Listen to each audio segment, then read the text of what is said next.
Parang wala ng tao. Pangilang beses nyo nang narinig ang magandang umaga? Marami na. Maganda ba ang naging umaga nyo? Gaano kaganda? Masaya at maraming natutunan. Eh yung natutunan ninyo ay hindi lang pangkatawan, hindi lang pangbulsa, meron din tayong pang-espiritual. Okay po? Kasi yung una, yung comics, gabay natin sa buhay. Tama mali?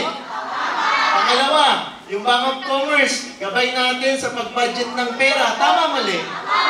At itong panghuli natin ay pangkaluluwa.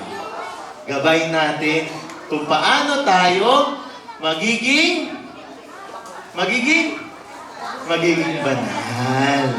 Okay, bukod po dun sa mga bagay na meron tayo, sana meron din tayo nito. At ito ay magsisimula. Masaya ko at yung mga magulang ay nandito. Kasi yung mga magulang ang magtuturo sa mga bata kung paano ito gawin. Alam ko naman, kasi kayo ay member ng BEC at alam niyo kung ano ito. Ano po ba ito? Rosary. Sinong meron nito ngayon? Patingin. Ayan. Maraming salamat. Kasi nga, sabi ni Fry Jigs kanina, nasabi ni Bishop Sok, laging dala sa bulsa, what a gentleman is. Diba? May panyo. Teka, nasa yung panyo ko. May panyo. Para saan ang panyo? Pamuna sa pawis, kung saan man. At merong rosaryo. Kasi ang rosaryo para saan? Okay. Ito yung ipapaliwanag ko sa inyo.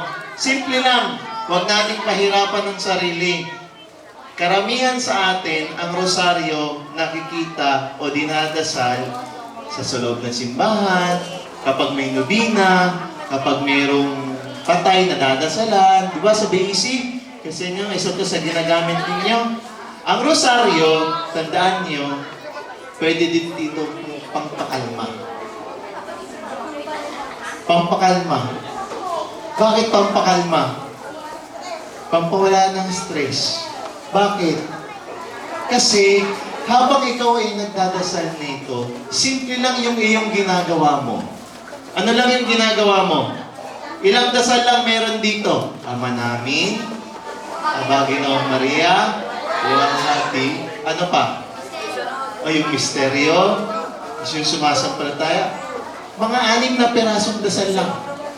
Wala, pagkatapos nun, wala ka nang iisipin, kundi yun lang.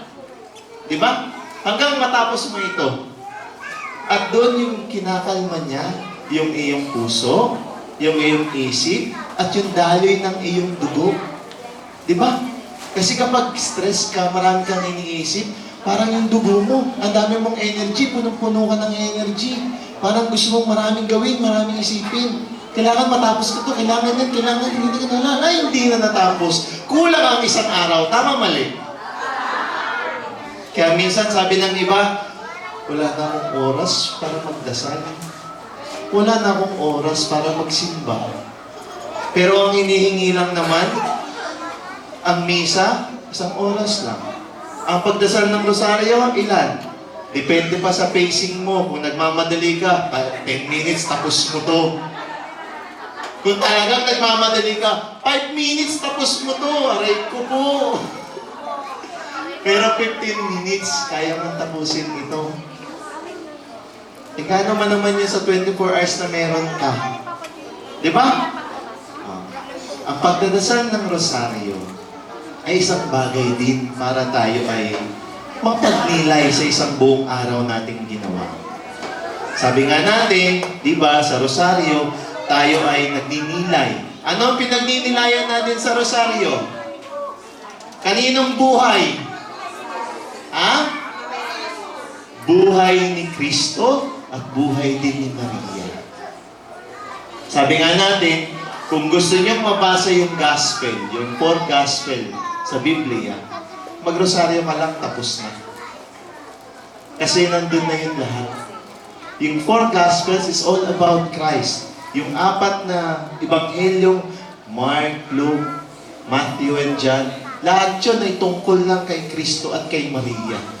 At yun ay tungkol, hindi lang sa kanila talaga. Yun ay tungkol sa pagliligtas sa ating lahat.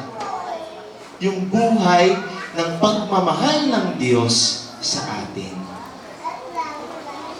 Akala natin, pag nagdasal tayo ng rosaryo, kay Maria lang. Hindi. Si Maria ang gumagabay sa atin patungo kay... Kaya nga, si Maria, pag nakikita niyo, laging meron siyang karga. Sinong karga niya? Si Jesus. Kasi, ang sabi niya, ito yung aking anak. Sa kanya ko kayo idinadalangin at itinuturo. Kaya nga, sa rosaryo, mga kapatid, mga mami, o kung sino man po yung mga nandito,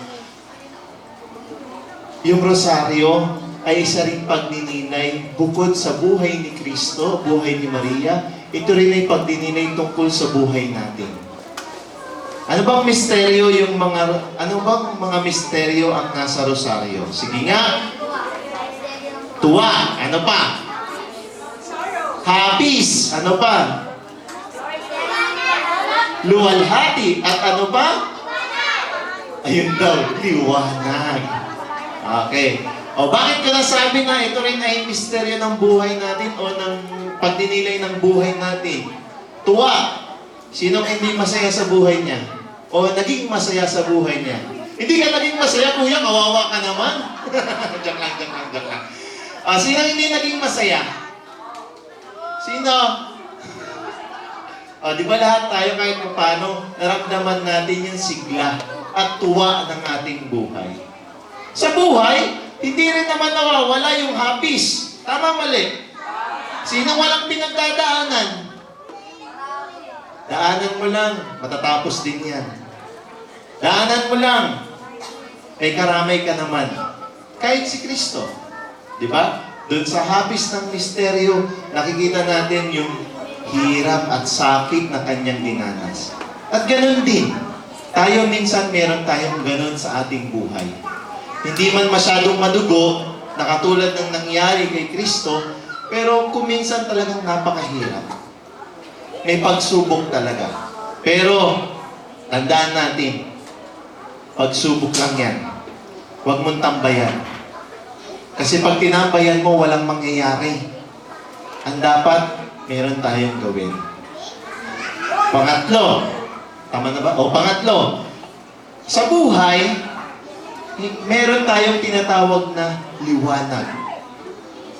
Ito yung minsan na lumbok ka, pero dahil meron kang nakitang pag-asa at liwanag na dumating sa'yo, kaibigan mo man yan, kaamigan mo man yan, kumare mo man yan, or kung sino man yan, siya yung nagbigay sa'yo ng liwanag.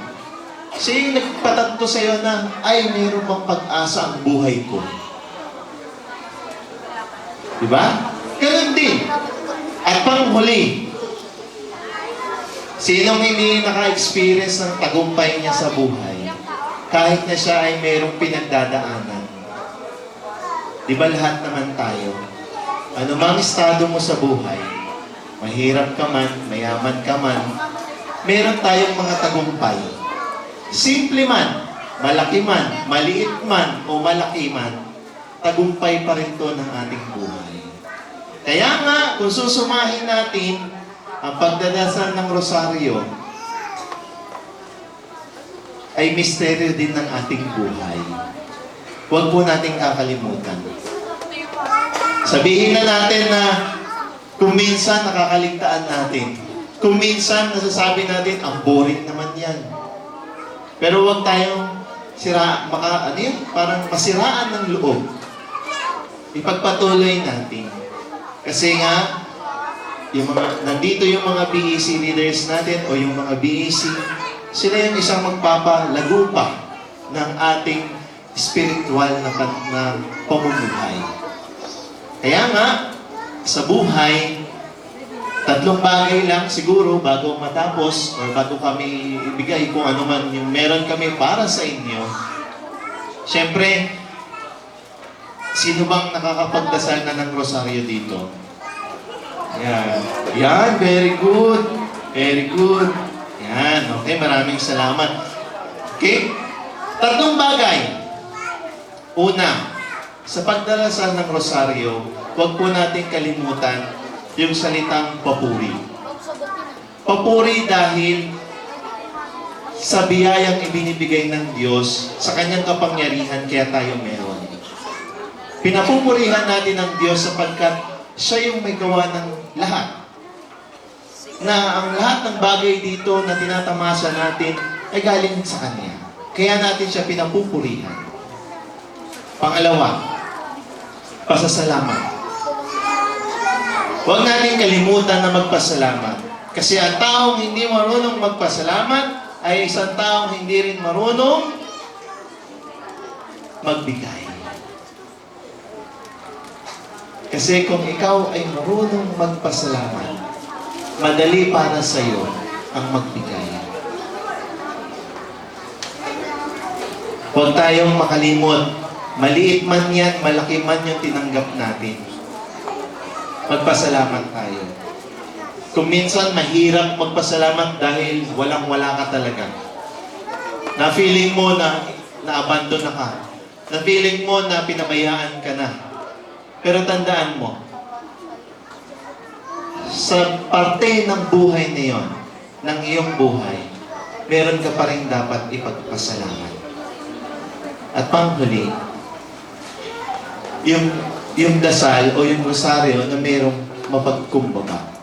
Ibig sabihin, humihingi ng tawad, lumalapit sa Diyos, at inihingi yung kanyang mga kailangan. At sa huli, yung pinapabiyaya o ang tawag dito? Pinauubaya niya na sa Diyos yung lahat ng kanyang meron siya. Okay? Kaya sa rosaryo, habang tayo ay nagninilay, huwag natin kalimutan yung tatlong bagay na yan. Pupurihan ng Diyos, magpasalamat, at magpakumbaba. At sa pagkukumbaba, meron tayong tatlo. Humingi ng tawad, ipaubaya sa Diyos ang lahat, humingi ng ating pangangailangan. At sana, sa ibibigay namin sa inyo, sana ito'y maipasa nyo din sa inyong mga anak. Sapagkat sila ang magtutuloy ng ating pananampalataya sa susunod na henerasyon. Marami man ang pagsubok na mangyari sa ating buhay, tandaan natin, meron tayong kasama. Iwanan ka man lahat ng taong alam mo na hindi kayo iiwan. Tandaan mo, meron pa rin hindi mangiiwan sa iyo. Yan ang Diyos. Yan si Maria. Hindi niya tayo iiwan. Pagkus, patnunubayan pa tayo at igagabay tayo sa mabuting buhay. Amen. Salamat po at magandang umaga.